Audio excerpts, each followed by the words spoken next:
So in my opinion, winter is classic season. So I'm gonna show you classics I'm excited to read. For our drink, my Diet Dr. Cow. We've got blueberry tea.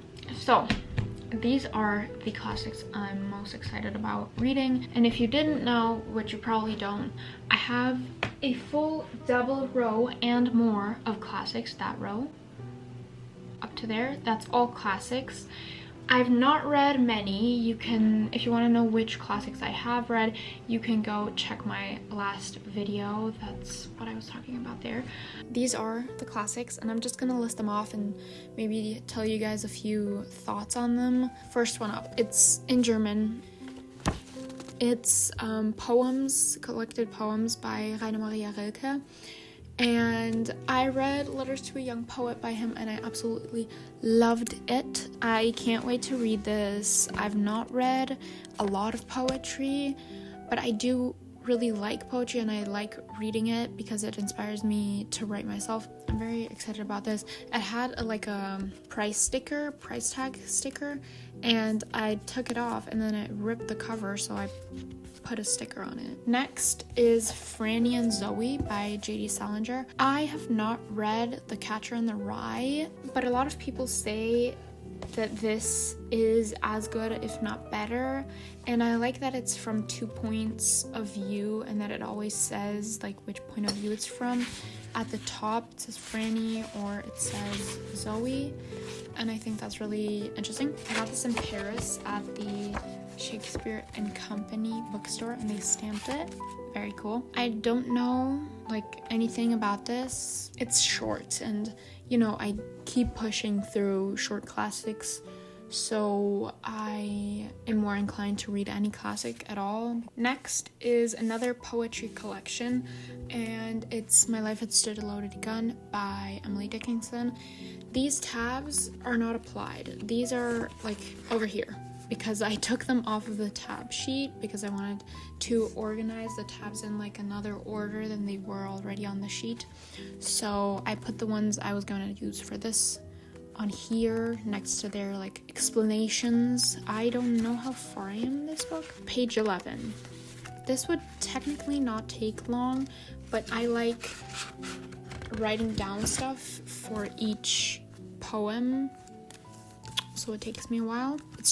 It's been laying on my bedside table for a long time. I've literally already forgotten the first poems. Next is Inferno, which is the first part of the Divine Comedy by Dante. I've started reading this twice. Once with really, really, really explicit annotation, and then I just gave up and started reading it from the beginning again, just with way less of annotation. I just underline things. I've not gotten any further than Canto 4, but I had these two books on my bedside table for a really long time because I said I would read before going to bed, but the thing is, I launch myself into bed and then I fall asleep in 3 minutes. So it's already hard enough for me to stay awake long enough to write a journal entry. But that's already hard enough. And then reading another whole chapter, in this case a poem, and in this case a canto, is too much. Next is a modern classic called Moon Tiger by Penelope Lively.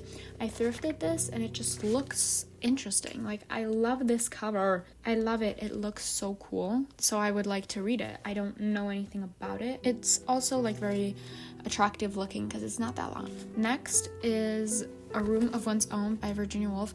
I bought this really recently in a secondhand English bookstore in Munich. Their prices are steep as hell. I paid, how much did I pay for this? $7.90 for a thrifted book. I thrift most of my books. I pay them by the pound, technically by the kilogram, or by the gram. Virginia Woolf is obviously a really famous writer for writing very progressive things, for example Orlando, which I've already read, and I did really like her writing. I just didn't find the plot extremely interesting because it was, historical fiction-y. A lot of things were described really well, and they made me feel really, wow, it's so well written, oh my god. And then like Orlando would be some type of guard for like the Turkish Empire, and I would just be like, what the heck is going on? But yeah, this is musings on how women should have their own like space, a room of one's own, but also in the metaphorical sense, to think and express their opinions and things like that. I am probably gonna read this in the nearest of the futures that I'm gonna read all these books in. This is probably gonna be the next one because I have a lot of Virginia Woolf books, a lot meaning like 5, and I always kept a lookout at thrift stores for this, and then when I found it, I was like, oh my god, I'm gonna buy it. Next book is Notes from the Underground by Fyodor Dostoyevsky. This is also very short. The writing is very, very small. I don't know anything about this. I've tried reading White Nights and then I DNF'd it after like 1 page because I just wasn't feeling it. But a lot of people say that you should not start with Crime and Punishment when reading Dostoevsky, and I looked at a lot of those what you should read first. In general, I don't really care. I'll just read what looks interesting, and I bought this in Romania and I liked the cover and I thought it was also a good price for a new book, and it was in English, so I was like, sure, go ham. I also think the other covers are really fun. They're like the same style, but they're not the same, but they are like matchy, you know? I don't know what this is about. I just know Fyodor Dostoyevsky is supposed to be a good writer. Yeah, that's it. That's literally it. Next is Oscar Wilde's Picture of Dorian Gray. Guys, I want to be able to understand the jokes, internet memes and the internet jokes, and I want to watch the adaptations, and I just want this to spawn in my brain. I don't want to read this book because it's as long as like a normal fiction book would be, but just the font is literally miniature. Like, I cannot with this. I have the really boring cover. It's not like a thrifted cover. I bought this new because I wanted to own it and I didn't find it anywhere at like the thrift store, so this is what I have now. I want to know why people are outraged that Dorian and Basil are supposed to be brothers in the new adaptation. I want to know all of it. I want to know the lore without putting in the work.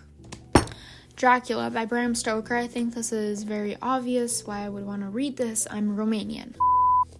Next. No, but actually I think this would be very interesting if it wasn't also old and had the smallest writing of mankind. Yeah, I don't know. I want to read it, but it's really long as well, and I'm just like, Next, maybe I should like censor this. The Parfum by Süskind, people say in English, which I find interesting. Süskind. I found it at the thrift store. I bought it and I was like, I'll read it soon. I did in fact not. The writing is like, the font is not that bad. The problem is it has like 300 pages. I do think this should be interesting. I've been divulging more into the horror genre recently. I've been watching more like slasher movies and stuff like that. I think it all started with the Scream franchise maybe, because since I've watched Scream 2, I've been more into slashers. I watched Bodies, which you should watch. It's a really great movie and it really depicts Gen Z and like that type of situation really well. This is it. This is the video. These are all the books that I am interested in reading in the near future from the classics genre. Goodbye, besties, my literate queens, and see you guys next week, maybe. I don't know. Okay, bye. Bye, besties.